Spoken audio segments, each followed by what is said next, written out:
Un pa tradicional, rodó, de crosta cruixent i de molla tendra. Tot el procés es realitza seguint una elaboració tradicional amb fermentacions lentes i coent sempre les masses en forns de solera refractària. Així defineix la indicació geogràfica protegida el pa de pagès català, un producte que els clients identifiquen ràpidament per aquesta etiqueta i del que n'han reconegut el seu valor, augmentant-ne el consum en un 10%.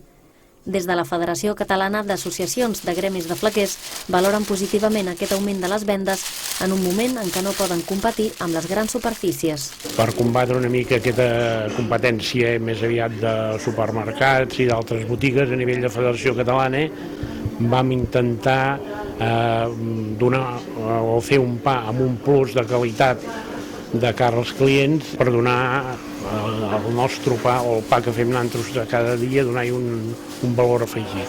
En els darrers 40 anys el consum de pa ha patit un descens del 56% a tot Espanya.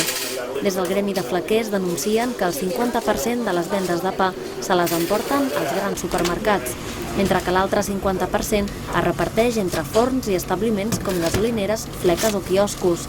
Per tal de limitar aquesta venda, des de fa uns mesos es du a terme la taula del pa entre el govern català i els gremis de flequers de Catalunya. Només que es pogués limitar una mica les ventes en totes aquestes botiguetes que són mig il·legals, amb gasolineres, amb quioscos i tot això, jo crec que els forns sí que hi guanyaríem un 50%.